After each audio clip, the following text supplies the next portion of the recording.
Welcome to Green Rabbit Game, a multi-activity adventure developed on the Wax blockchain. With many activities already released and so many more to come, this is a visual map that will walk you through the following: how to get started at a high level, what you will need, and how these pieces all tie together. All of the included activities relate to key gameplay we refer to as Green Rabbit Phase 1. The final activity of Phase 1 being the Unity-based Ultra Anima races, a 3D player-controlled, skill-dependent game where you don Anima Armor and test your metal versus other players in the metaverse. With the first phase of the Green Rabbit game roadmap resulting in Ultra Anima races, most of the gameplay activities relate to preparing for those races. But why, you ask? Well, because the races require each participant to be wearing Anima Armor with key attributes and potential abilities in order to compete. As we move forward through each of the gameplay areas you see mentioned here, this will not be a comprehensive detailed tutorial of each area of gameplay. We have other tutorial videos that you can watch if you feel you need them. You ready to discover? Let's get started. As with any journey, let's start at the beginning. Green Rabbit is an NFT staking game, which means in order to play, an individual must collect some of the official Green Rabbit collection NFTs. These NFTs are used for multiple purposes, however the initial and very important use is the ability to stake them. Through our groundbreaking non-custodial staking approach, a player will plug a Green Rabbit flash drive into the interface, load all or as many of their gameplay NFTs into the drive as possible, and then sit back and watch as they start to earn. But earn what, you ask? Well, that's a great question. Our gameplay has an in-game economy that is based around our game utility token called Shellinium, or Shell for short. The method of acquiring Shell is simply to stake your NFTs just as mentioned. Every hour on the hour, the system will calculate what Shell you have earned based on your staking power of which NFTs you have loaded onto your flash drives. Whenever you are ready, log into your account, visit staking, and click the claim button to see that earned Shell flow into your Wax wallet. Shell, as you will see shortly, is crucial for the ability to move forward with the other gameplay mechanics. This is why NFT staking was and is step number 1. Note, additional Shell can be acquired through partner staking as well. The next stop on our journey is with Greenprint crafting. Greenprints are the foundation for building your Anima Armor. There are two methods to craft the Greenprint, which is either using a 3D figure or using the 4-component approach. To craft the Greenprint, plug your NFTs into the interface to craft, and based on certain criteria, you will be told how much Shell will be required. Click the Craft Greenprint button and you are off on your crafting journey. As mentioned, Greenprints are foundational to the gameplay, and as we move forward from here, you will see how they are then used and combined with other things to move you towards your Anima Armor. Important note, Anima Armor that's created from a Greenprint which was crafted using a 3D figure will have the potential of a superpower that could be used during the Ultra Anima races. You must however have the 3D figure in your inventory at the time you attempt to use that Anima Armor superpower during the races. Now that you've crafted some Greenprints and have the hang of that, keep up the great work and let's take a look at the next step on our journey, Greenprint fusion. This is the act of taking multiple Greenprints that you've crafted and attempting to fuse them together into a whole new item called an Ascendant orb. As you craft those Greenprints, you will notice some will come with bonus stats associated with them and some will not. Those that do will range in how big the bonus is. These all get assigned during the Greenprint crafting process. The bonus stack Greenprints are likely the ones you will want to work with to ultimately craft your Anima Armor with. In order to boost these further, as we will talk about shortly, you will require Ascendant orbs.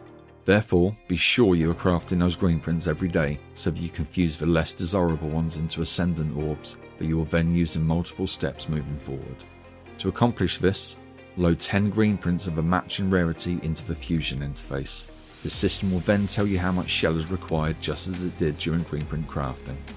Click the fuse button and you are again on your way. Good work! If you are successful in your fusion, you will receive an Ascendant Orb NFT of the matching rarity for the Greenprints used. After having crafted your Greenprints and fused some into Ascendant Orbs, we recognise some folks might want or need Ascendant Orbs of a higher rarity that might be otherwise challenging or not possible for them to achieve. Therefore, we introduced Ascendant Orb Fusion. This allows players to attempt to fuse 5 orbs of a matching rarity to potentially achieve an orb of 1 higher rarity. This functions much the same as Greenprint fusion.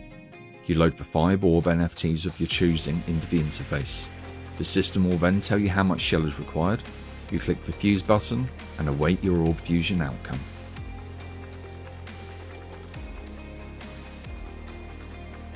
This then leads us into a very important step, strengthening and boosting your greenprint.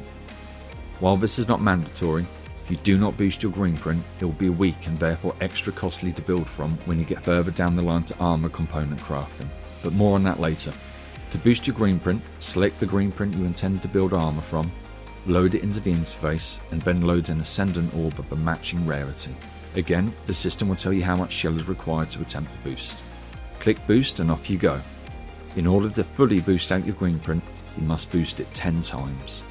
With each boost, you will see the underlying stats of your greenprint potentially increase. But let's pause for a quick moment here to mention these stats in a bit more detail. The stats are strength, speed, resilience, agility, intellect, and luck. All of these will be fused into the Anima Armor you create from the greenprint and will then have impacts on your gameplay where Anima Armor is required, such as the Ultra Anima races. Moving along, we had mentioned that there were multiple uses for Ascendant orbs. The second known use case for Ascendant orbs is to level up foragers, another class of green rabbit NFTs you can either buy from the Shell Road if you are entering the game around a sale window, or off of the secondary market.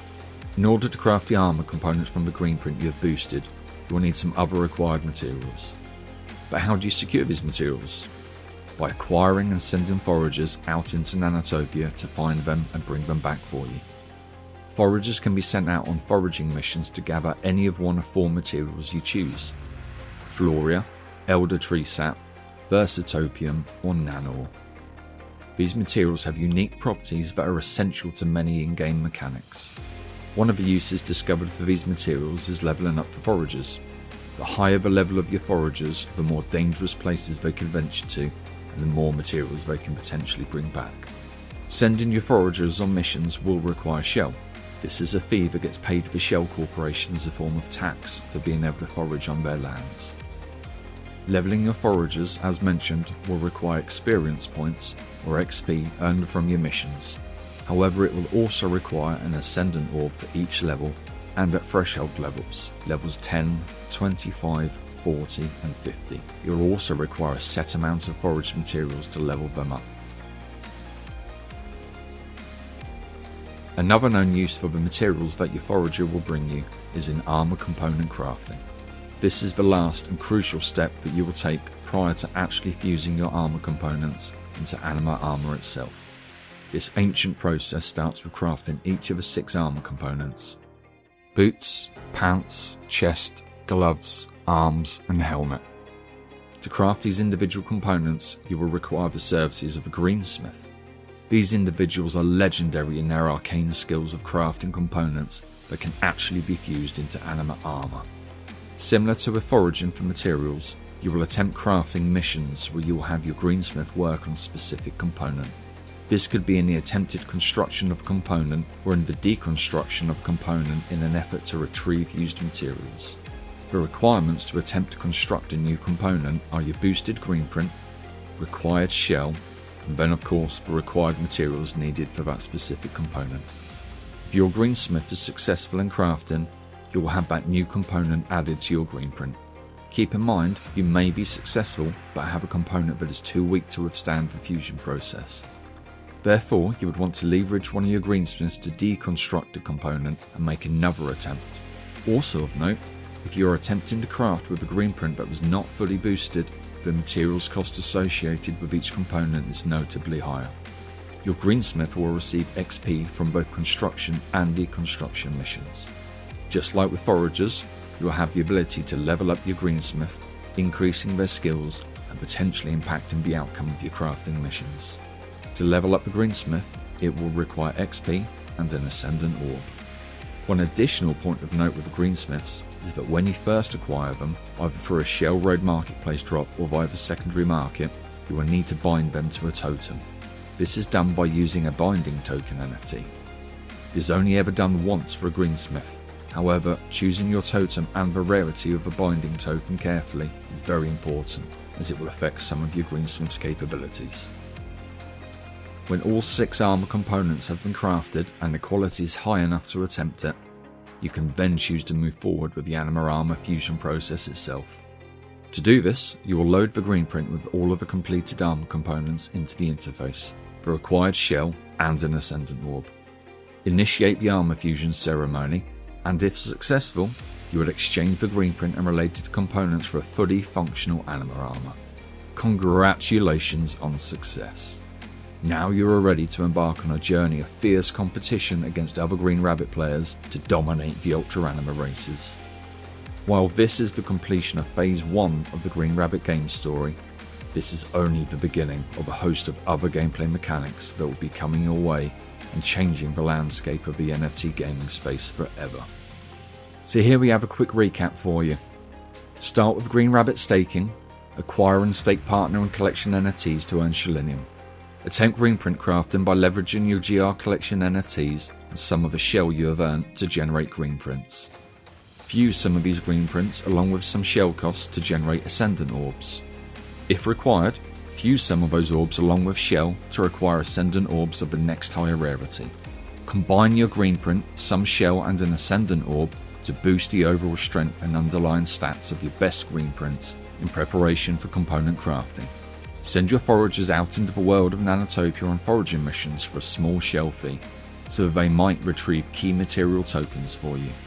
Don't forget to level up your forager's abilities using an Ascendant orb and occasionally some foraged materials. Leverage your Greensmith on component crafting and deconstruction missions for a small shell fee so that they might successfully craft all of your armour components for you. Don't forget to level up your Greensmith's abilities using an Ascendant orb and bind them to a totem using a binding totem token. Finally, take that fully complete Greenprint and related arm components combined with some shell and an Ascendant orb and fuse those components into actual Anima Armor.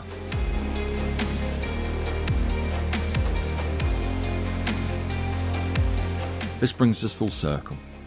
Now hopefully you can see the bigger picture of how all these pieces of gameplay tie together and their interdependencies. We encourage you to subscribe to our Medium articles to stay plugged into all of the announcements and updates that we make.